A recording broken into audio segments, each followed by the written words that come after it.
Hello friends, welcome to all. आज मैं आपके लिए जो वीडियो लेकर आ रहा हूं, देखिए एक छोटा सा स्टॉक है, लेकिन जब आप म्यूचुअल फंड की देखोगे चाल और कैसे भरा इन्होंने माल, लगातार खरीदारी म्यूचुअल फंड्स वालों की तरफ से चल रही है स्टॉक में। ऐसा नहीं कि एक क्वार्टर दो क्वार्टर, ये पिछले 3-4 क्वार्टर से लगातार माल खरीद रहे हैं। दिसंबर क्वार्टर के बाद मार्च क्वार्टर, फिर अभी जून क्वार्टर और अभी सितंबर क्वार्टर में तक माल खरीदा है। लगातार खरीदारी चल रही है स्टॉक में। ऐसा क्या है भी ये छोटे से स्टॉक में जो इतनी जबरदस्त खरीदारी चल रही है? तो सारी चीजों को देखते हैं। आज कुछ नए पैटर्न सामने निकल के आए हैं, उनको समझने की कोशिश करते हैं, साथ के साथ टेक्निकल फंडामेंटल एस्पेक्ट से शेयर के बारे में जानते हैं इस छोटे से वीडियो में। और आगे बढ़ने से पहले मैं आपको बता दूं, अगर आपने अब तक चैनल को सब्सक्राइब नहीं किया तो जल्दी से सब्सक्राइब कर ले, बेल आइकन को प्रेस कर ले, जिससे आपको नोटिफिकेशन आती रहेगी। टेक्निकल एनालिसिस सीखने के लिए आप मेंबरशिप ज्वाइन कर सकते हो, ज्वाइन बटन पर क्लिक करके। जी हाँ, हम जिस स्टॉक की बात कर रहे हैं उसका नाम है रेडिको खैतान लिमिटेड। इस स्टॉक को देखिए ध्यान से, तसल्ली से। अभी रेडिको खैतान लिमिटेड अगर आप देखोगे तो अल्कोहलिक प्रोडक्ट्स यानी कि Indian made foreign liquor, IMFL जो लिक्वर है वो सारे चीज ये बनाता है। मार्केट कैपिटलाइजेशन अगर देखोगे तो 5000 करोड़ के आसपास है, यानी कि स्मॉल कैप की दुनिया से आता है। कंपनी के ऊपर डेट भी कम है। कंपनी की अगर बात करें अर्निंग पर शेयर अच्छा है, अच्छा खासा अर्निंग पर शेयर है। अगर आप PG रेशियो देखो, P रेशियो है तो सारा रीजनेबल है, प्रॉपर है। Profit growth ultimate, sales growth ultimate. तो कहीं ना कहीं आपको ऐसा लग रहा होगा भाई फंडामेंटली तो ये स्ट्रॉन्ग शेयर है। आप देख सकते हो प्रॉफिटेबिलिटी देखिए, रेवेन्यू की कभी 7 करोड़ 40 करोड़ हुआ करता था, आज की डेट में रेवेन्यू 200 करोड़ 250 करोड़ के पास जाता हुआ दिख रहा है। तो नंबर्स बहुत ही बढ़िया, बहुत ही पॉजिटिव है। लेकिन उसके अलावा जो नंबर्स अब निकल के आए हैं, जरा उन पे बात करते हैं। सितंबर के नंबर हमारे सामने आए हैं। ये शेयर होल्डिंग पैटर्न है, हर क्वार्टर के बाद ये नंबर निकल के आते हैं। तो आज ही के नंबर आए तो आपके लिए अपडेट लेके आए हैं। अब नंबर में मैं सबसे पहले म्यूचुअल फंड के डेटा की बात करूंगा दिसंबर क्वार्टर की। दिसंबर क्वार्टर यानी कि आपका पिछले साल अक्टूबर, नवंबर, दिसंबर, इन 3 महीनों के डाटा के हिसाब से देखोगे तो म्यूचुअल फंड वालों के पास मात्र 90 लाख के आसपास शेयर्स थे, यानी कि 6.69% की होल्डिंग थी, जिसमें कई सारे म्यूचुअल फंड आते हैं। Aditya Birla Sun Life, Reliance Capital, Tata India consumer fund और फॉरेन पोर्टफोलियो निवेशकों की होल्डिंग देखोगे तो 20% के आसपास थी। ये दिसंबर लास्ट ईयर है। लेकिन अगर अभी सिचुएशन देखी जाए, दिसंबर से मार्च आया, मार्च में हल्की फुल्की गिरावट स्टार्ट हुई थी, जो मेजरली मतलब मार्च क्वार्टर तक और मार्च 23 तक तो बहुत जबरदस्त गिरावट हो गई थी। मान के चलिए, हल्की फुल्की नहीं कहूंगा मैं, बल्कि मार्च क्वार्टर तक पूरा का पूरा मार्केट डाउन हो गई थी। तो यहां पे देखिए ऐसी डाउन में इनकी शेयर होल्डिंग हो गई 11%, और शेयर्स जो 90 लाख थे वो हो गए 1 करोड़ 47 लाख। कितना? 1 करोड़ 47 लाख शेयर्स इनके पास हो गए।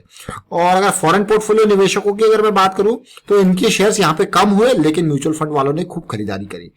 और उससे इंपॉर्टेंट अगर मैं जून क्वार्टर की बात करूं, जब मार्केट थोड़ा स्टेबल होना स्टार्ट हुई, और यहां पे आप देख सकते हो कि इन्होंने और शेयर यहां पे खरीद लिए। अब कितने हो गए इनके शेयर?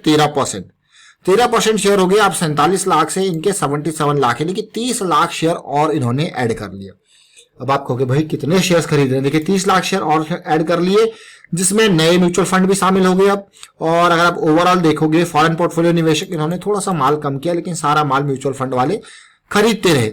अब सबसे ताज्जुब की बात है, अब हमें लगा कि यहाँ पे म्यूचुअल फंड वाले प्रॉफिट बुक कर सकते हैं इस क्वार्टर में, लेकिन नहीं, अभी म्यूचुअल फंड वालों की खरीदारी रुकी नहीं है। और आप देख सकते हो यहाँ पे म्यूचुअल फंड वाले फिर से यहाँ पे ऑलमोस्ट ये मान के चलिए कि 15 लाख के आसपास शेयर्स इन्होंने और खरीद लिए, यानी कि 14.52% इनकी होल्डिंग हो गई। और फॉरेन पोर्टफोलियो निवेशकों के पास 18% की होल्डिंग है।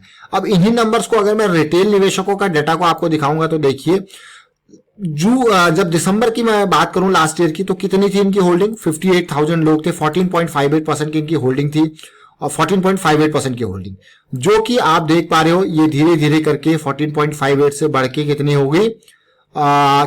कम, बढ़ के नहीं बल्कि कम हो गई, 13.62% हुई, और 54,000 कई लोग इसमें से निकल गए। लेकिन और आगे आई है, ये मार्च क्वार्टर के बाद हम देखते हैं और आगे आके, यानी कि ये नंबर्स देखिए, गोल्डमैन सैच्स की भी इसमें इन्वेस्टेड है। नंबर्स देखिए, ये नंबर्स जून क्वार्टर में जब मार्केट स्टेबल हुई, ये लोग और निकल गए। जहां पे म्यूचुअल फंड वाले खरीदारी करते हैं वहां पे रिटेल निवेशक निकलते रहता है। और ये रिटेल निवेशकों से शेयर्स किसने खरीदे? सारे के सारे म्यूचुअल फंड वालों ने खरीद लिए। अभी देखिए 12.40% है सितंबर की, और इससे पहले 12.82 थी। उससे पहले आपने देखा कितनी थी? ऑलमोस्ट 13.62। तो पिछले 4 क्वार्टर्स में म्यूचुअल फंड वालों ने लगातार शेयर्स खरीदे हैं। उसके ठीक विपरीत आपने देखा कि रिटेल निवेशकों ने लगातार माल बेचा है। अब होगा क्या? अब सिचुएशन आप देखोगे तो म्यूचुअल फंड 15, 16, 20% तक जा सकता है। रिटेल निवेशक थोड़ा और माल ढीला करेंगे तो वो और खरीदेगा, लेकिन एक टाइम ऐसा आएगा जब ये पीक पे चले जाएगा, फिर रिटेल निवेशकों आपका बिल्कुल यहां से ऑपोजिट सिचुएशन देखने को मिलेगी। फिर क्या होगा? जब प्रॉफिट बुकिंग होगी और उस टाइम पे रिटेल निवेशक यहाँ पे धीरे धीरे करके फिर से माल को खरीदने लग जाएंगे। वो रिटेल निवेशक 90% रिटेल निवेशक होते हैं, और जो मैं कहूंगा अभी जून क्वार्टर में, मार्च क्वार्टर में तो नहीं कहूंगा मैं क्योंकि एकदम शेयर डाउन थे उस टाइम पे, लेकिन जून क्वार्टर में जैसे जैसे पॉजिटिविटी आई वैसे वैसे जैसे जैसे मौका मिला तो म्यूचुअल फंड वालों ने और चीजें यहाँ पे बढ़ाई। अब मैं आपको लेके जाना चाहूंगा यहाँ पे टेक्निकल एनालिसिस, चार्ट स्टॉक देखेंगे और इंपॉर्टेंट तरीके से समझने की कोशिश करेंगे। और रेडिको खैतान, देखिए रेडिको खैतान इस स्टॉक का नाम है, इसको ध्यान से देखिए, तसल्ली से देखिए और कैसी सिचुएशन अभी यहाँ पे बन रही है उसको समझने की कोशिश करेंगे। ये मंथली चार्ट है। मंथली चार्ट आपके लिए बहुत ही इंपॉर्टेंट होते हैं।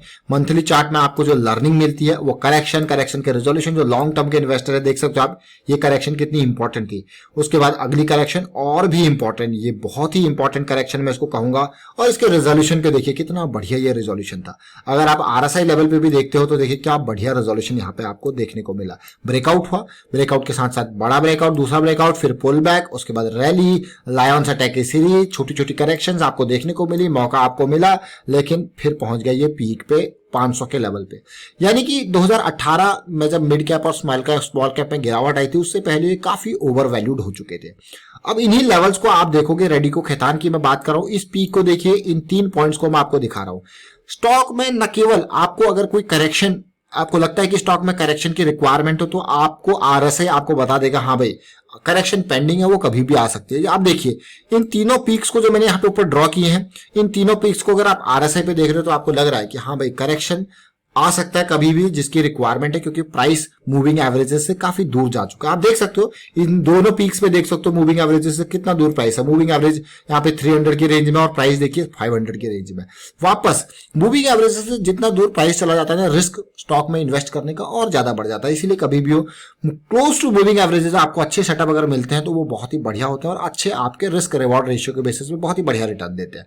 अब उसके बाद याद रखें जब मार्केट गिरी, ये 2018 की बात है, फिर से जो रिकवरी हुई, यहां पे देखिए फिर से जो रिकवरी हुई है क्या है, एक जस्ट इंपल्स के बाद एक करेक्शन है और फिर से डाउन, फिर देखिए फिर से रिकवरी, फिर से मार्केट डाउन।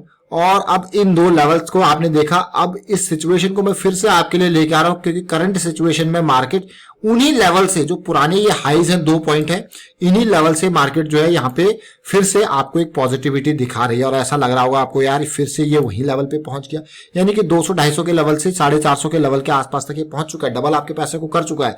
लेकिन अभी करेक्शन की रिक्वायरमेंट है और वो करेक्शन आपके सामने आ रही है, जो कि एक अच्छी बात है, पॉजिटिव बात है मैं कहूंगा।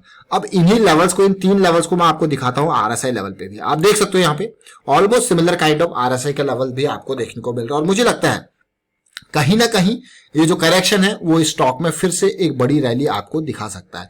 ये करेक्शन जो आया है बहुत ही इंपॉर्टेंट करेक्शन है, तो इसलिए हम इसको समझने की कोशिश करेंगे वीकली चार्ट्स पे। इस करेक्शन को देखिए क्योंकि मैं आपको ये फिर से उसी पीक लेवल पे 400-450 के लेवल पे अभी कुछ दिन पहले यानी कि 14 सितंबर के टाइम फ्रेम पे एक बड़ी रैली इसने दिखाई थी 471 के लेवल पे। उसके बाद थोड़ा सा प्राइस में ऐसा लग रहा होगा आपको कि यार एक तो बड़ी गिरावट आई है। हमेशा एक बात को ध्यान रखें, जब किसी बड़ी तेजी के बाद गिरावट आती है ना, उसके थोड़ा सा वॉल्यूम को जरूर दिखा कीजिए। क्या वो वॉल्यूम बड़ा वॉल्यूम है या फिर छोटा वॉल्यूम है? अगर वो छोटा वॉल्यूम है तो वो आपका करेक्शन का काम करता है। देखिए कैंडल में जरूर किसी ने प्राइस डाउन करके बेचा होगा ताकि प्राइस चेकड रहे, और वीकली पे बुलिश क्रॉस बनने के बाद एक करेक्शन और ये सेकंड करेक्शन आपके सामने है। और इस करेक्शन का रिजॉल्व होना इंपॉर्टेंट है और मुझे लगता है कि हाँ, अगर ये रिजॉल्व होती है तो फिर से एक बड़ी रैली आपको देखने को मिल सकती है। Price close to moving averages जरूर है तो ज्यादा रिस्क भी यहाँ पे आपको देखने को नहीं मिलेगा, लेकिन थोड़ा सा इस करेक्शन के रेजोल्यूशन का हम यहाँ पे इंतजार कर रहे हैं। और मुझे लगता है कि हाँ, जिस तरीके से डेली वीकली टाइम फ्रेम पे आपने देखा था, ये बड़ी करेक्शन को जरा ध्यान से देखिए। क्यों मैं आपको कह रहा था कि ये इंपल्स जो थी वो बहुत ही खतरनाक थी कि प्राइस को काफी दूर ले गई थी। लेकिन जैसा कि आपको पता है कि बड़े निवेशक माल को जब खरीदते हैं तो थोड़ा थोड़ा निकालते भी रहते हैं ताकि वो प्राइस को चेक कर पाए। और इस पूरे की पूरे टाइम फ्रेम पे आप देख सकते हो कि कैसे आपका वॉल्यूम बिल्कुल खत्म सा हो गया। और फिर से इस कैंडल में यानी कि 2 दिन पहले की कैंडल ने फिर से वॉल्यूम को जगाया और मुझे लगता है ये जो लो आपका बना है बहुत ही इंपॉर्टेंट ये लो है, 395 के आसपास का ये लो है। लेकिन अगर हमें करेक्शन के रेजोल्यूशन को देखना है तो जैसा मैं ऑलरेडी यहाँ पे देख पा रहा हूँ सिचुएशन, और अगला सिचुएशन मुझे ये लगता है कि 430 का ये लेवल पार करना इंपॉर्टेंट है, सो दैट वी कैन मतलब कॉन्फिडेंटली हम यहाँ पे जा सकते हैं। और जैसे ये रेजोल्यूशन होगा, अभी थोड़ा सा दूर जरूर आपको लग रहा होगा, जैसे ये करेक्शन रेजोल्यूशन होगा तो ये जो बॉटम पॉइंट बनेगा ना इस करेक्शन का वो आपका स्टॉप लॉस हो जाएगा। मार्केट में 200% भी श्योर हो फिर भी आपको रिस्क मैनेजमेंट हमेशा करना चाहिए, चाहे आपको अच्छा लगे या ना लगे। Risk management should be your priority always. तो फिलहाल मैं वाइंड अप करता हूं वीडियो को। उम्मीद करता हूं वीडियो आपको अच्छा लगा होगा। अच्छा लगा तो शेयर जरूर कीजिए, लाइक कीजिए। चैनल अगर आपने अब तक सब्सक्राइब नहीं किया तो जल्दी से सब्सक्राइब कर ले और बेल आइकन को भी प्रेस कर ले जिससे आपको नोटिफिकेशन आती रहेगी। Thank you for watching the video.